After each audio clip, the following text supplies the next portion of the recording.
Hello प्यारे बच्चों, कैसे हैं आप सब। उम्मीद करती हूँ कि आप सभी खैर वाफियत से होंगे। प्यारे बच्चों, आज की इस वीडियो में हम सभी एक मजमून लिखेंगे। किसके ऊपर? सस्टेनेबल डेवलपमेंट यानी पायेदार तरक्की यानी सस्टेनेबल ग्रोथ के ऊपर हम एक मजमून लिखेंगे। ये मजमून आपके एग्ज़ाम में भी पूछा जाता है, जो कि 10 नंबर का पूछा जाता है, और कभी कभी ऐसे राइटिंग कंपटीशन में भी ये टॉपिक आपको दे दिया जाता है, सस्टेनेबल डेवलपमेंट। तो ये पायेदार तरक्की जो सस्टेनेबल डेवलपमेंट है, ये हमारे फ्यूचर के लिए कितना ज़रूरी है, आप सभी इस वीडियो को बहुत केयरफुली देखेंगे और नोट्स बनाते ही जाएंगे। तो चलिए शुरू करते हैं। पायेदार तरक्की यानी सस्टेनेबल डेवलपमेंट के मानी का तस्वुर 3 अहम सतूनों में मुज़मर है, जिसका मकसद जामे तरक्की को हासिल करने के साथ साथ मौजूदा नस्ल के लिए मुश्तरका खुशहाली पैदा करना और आने वाली नस्लों की ज़रूरियात को पूरा करना जारी रखना है। यानी सस्टेनेबल डेवलपमेंट बेटा यानी पायेदार तरक्की में हमें कुदरत ने जितने भी नेचुरल रिसोर्सेज दिए हैं, जितने भी नेचुरल रिसोर्सेज हमें मिले हुए हैं, कुदरती वसाइल मिले हुए हैं, हमें उन सब का सही से इस्तेमाल करना है, ना कि लापरवाही के साथ। अगर हम इसी तरह लापरवाही के साथ इन सब का इस्तेमाल करते गए नेचुरल रिसोर्सेज का, तो आने वाली नस्लों के लिए बहुत ही ज़्यादा मुश्किल हो जाएगी। आज दुनिया के तमाम ममालिक में एक दूसरे को पीछे छोड़कर तरक्की की राह पर गामज़न करने का मुकाबला है, और उसके लिए सनअतकारी से लेकर कुदरती वसाइल के इस्तेहसाल तक हर मुमकिन इक़दाम किया जा रहा है। तरक्की के इस दौड़ में हम ये भूल चुके हैं कि हम उसे किसी कीमत पर हासिल करना चाहते हैं।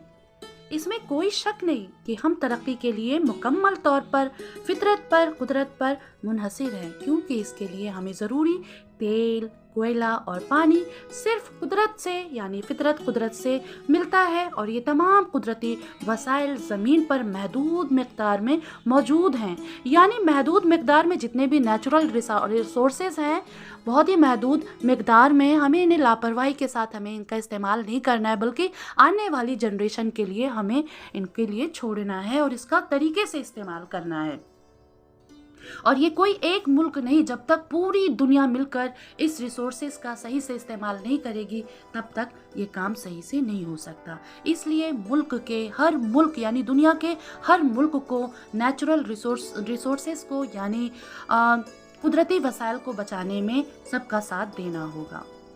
जिस तरह से दुनिया की आबादी में इजाफा हो रहा है, एक अंदाजे के मुताबिक साल तक ये बढ़कर 8 अरब से ज़्यादा हो जाएंगे, और कुदरती वसाइल यानी जितने भी नेचुरल रिसोर्सेज हैं को जिस तरह से इस्तेमाल किया जा रहा है, अभी जिस तरीके से इस्तेमाल किया जा रहा है, उसका नतीजा आने वाली नस्ल इंसानी पर होगा। नस्लों के लिए दरकार कुदरती वसाइल बस ज़मीन पर ही दस्तयाब नहीं है।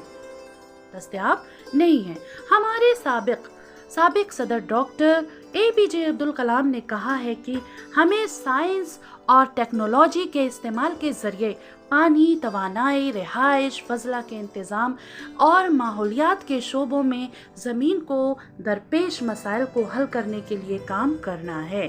ठीक है, माहिरीन इक़्तिसादातियात, माहिरीन माहौलियात और साइंसदानों ने इस मसले का हल ये बताया है कि दस्तयाब कुदरती वसाइल को अपनी तरक्की के लिए इस्तेमाल करते हुए हमें इस बात का भी ख्याल रखना चाहिए कि ये वसाइल आने वाली नस्लों के लिए मौजूद रहें, ना कि ख़त्म कर दी जाएं। ओके, पायेदार तरक्की यानी सस्टेनेबल डेवलपमेंट, सस्टेनेबल ग्रोथ का तस्वुर मुस्तकबिल की नस्लों के लिए वसाइल को बचाने के लिए तैयार किया गया था। हमारे रिजर्व बैंक के गवर्नर श्री रघुराम राजन कहते हैं कि हमें इस बात को यकीनी बनाना चाहिए कि पूरी दुनिया में तरक्की के हकीकी और पायेदार ज़राए मौजूद हों। पायेदार तरक्की यानी सस्टेनेबल डेवलपमेंट एक ऐसा अमल है जिसमें मौजूदा ज़रूरियात को पूरा करने के लिए दस्तयाब वसाइल का इस्तेमाल करते हुए इस बात का ख्याल रखा जाता है कि आने वाली नस्लों की ज़रूरियात को कम ना किया जाए। यही वजह है कि पायदार तरक्की अपने लغوی मानी के मुताबिक जारी रहती है। पायदार तरक्की में समाजी और मुआशी तरक्की के साथ साथ माहौलियात के तहफ़्फ़ुज़ का भी ख्याल रखा जाता है। हमारे साबिक़ वज़ीर आज़म जनाब लाल बहादुर शास्त्री ने कहा था कि हमें मुल्क के वसाइल को इंसानियत की भलाई के लिए इस्तेमाल करना चाहिए, ना कि उनकी बुराई के लिए, उन्हें ख़त्म करने के लिए। पायदार तरक्की की ज़रूरत दर्ज झेल निकात से वाज़ेह हो जाती है। नंबर 1 है सनअतकारी की वजह से आलमी सतह पर दर्जे हरारत में इजाफा हुआ है, जिसके नतीजे में दुनिया की आबो हवा में मनफी तब्दीलियाँ रूनुमा हो रही हैं और सतह समुंदर में होने वाली तब्दीली की वजह से आने वाले वक्त में बहुत से ममालिक और शहरों के समुंदर में डूब जाने का खदशा है। तो सभी को बहुत ध्यान रखना है। नंबर 2, आबी आलूदगी, फ़ज़ाई आलूदगी, ज़मीनी आलूदगी, यानी जल प्रदूषण, वायु प्रदूषण है, ये जितने भी तरीके के प्रदूषण है, पोल्यूशन है, यानी आबी आलूदगी मतलब प्रदूषण, पोल्यूशन, फ़ज़ाई आलूदगी, ज़मीनी आलूदगी और शोरगी नॉइज़ पोल्यूशन को बोलते हैं, ध्वनि प्रदूषण को में भी मसलसल इजाफा हो रहा है। अगर इन पर काबू ना पाया गया तो इसके नताइज बहुत तबाहकुन होंगे। तीसरे नंबर पर क्या है? एनवायरमेंटल डाटा सर्विस की रिपोर्ट के मुताबिक लोगों और कौमों की सलामती का इन्हिसार इन 4 सतूनों खुराक, तवानाई, पानी और आबो हवा पर है। किन पर हैं 4 सतून? कौन से हैं? खुराक, तवानाई, पानी और आबो हवा पर है। ये चारों का एक दूसरे से गहरा ताल्लुक है और ये सब खतरे की लकीर अबूर करने के रास्ते पर हैं। नंबर 4 पर है अपनी मुआशी और समाजी तरक्की के लिए इंसान दुनिया के वसाइल का इस कदर बेदरीग इस्तेमाल कर रहा है कि ज़मीन की ज़िंदगी को परवान चढ़ाने की सलाहियत तेज़ी से कम होती जा रही है। नंबर 5, साल 2030 तक दुनिया की आबादी 8.3 यानी 8.3 बिलियन से तजाविज़ करने का तखमीना है, जिसकी वजह से खुराक और तवानाई की तलब में 50% और साफ पानी की तलब 30% इजाफा होगा, यानी 30% इजाफा होगा। खुराक, तवानाई और पानी की इस बढ़ती हुई तलब के नतीजे में पैदा होने वाली बहरान के नताइज भयानक हो सकते हैं।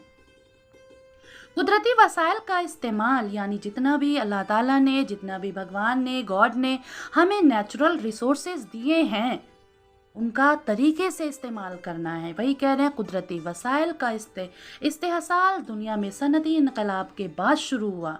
सनती इनकलाब के बाद जब दुनिया तरक्की करने लगी, साइंस ने खूब तरक्की कर ली, उसके बाद इसके कुदरती वसाइल पर असर भी पड़ने लगा, जिसने 19वीं और 20वीं सदी में अपने उरूज को अबूर किया।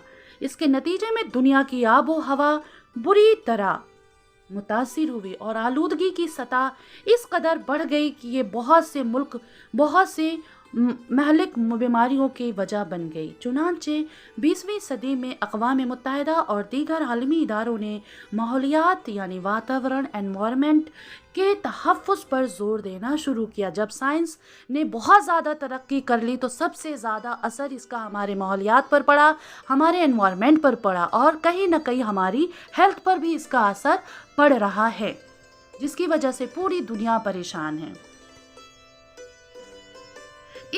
इसके अलावा ओजोन की तह यानी ओजोन लेयर की बात अब हो रही है यहाँ पे। इसके अलावा ओजोन की तह के तहफ़्फ़ुज़ के लिए 1985 में वियना कॉन्फ्रेंस मुनक़िद हुई और उसके पॉलिसियों को दुनिया के बेशतर ममालिक ने 1988 यानी 1988 में नाफिज किया। ओजोन की तह यानी ओजोन लेयर से मुताल्लिक मॉन्ट्रियल माहिदा 1987 में हुआ था। आज दुनिया के 197 ममालिक के साथ हिंदुस्तान भी इस मुआहदे को ईमानदारी से पूरा कर रहा है। अगर बैनुल अक़वामी मुआहदों पर पूरी तरह अमल किया जाए तो ये मुमकिन है कि ओजोन की तह यानी ओजोन लेयर की तह साल 2060 तक बहाल हो जाएंगी। इस मौजू से मुतालिक बहुत से मुआहदे और कॉन्फ्रेंसेस दुनिया के कई दूसरे शहरों में भी की गई। 1997 में जापान में क्योटो प्रोटोकॉल ने फैसला किया कि तरक्की याफ्ता ममालिक दुनिया को बढ़ते हुए आलमी दर्जा हरारत से यानी जो ग्रीन हाउस इफ़ेक्ट है, जो ये आलमी दर्जा हरारत से बचाने के लिए ग्रीन हाउस इफ़ेक्ट जो हमारी ज़िंदगी को तबाह कर रही है, उस पर ये बात चल रही है कि तरक्की याफ्ता ममालिक दुनिया को बढ़ते हुए आलमी दर्जा हरारत, जो बहुत ज़्यादा गर्मी बढ़ने की वजह से बचाने के लिए अपनी ग्रीन हाउस गैसों को, ग्रीन हाउस इफ़ेक्ट आप सब ने पढ़ा होगा, वही चीज़ है यहाँ पे, उसका भी बहुत हार्मफुल इफ़ेक्ट हमारे माहौलियात पर पड़ रहा है। ग्रीन हाउस गैसों के अखराज को कम करेंगे।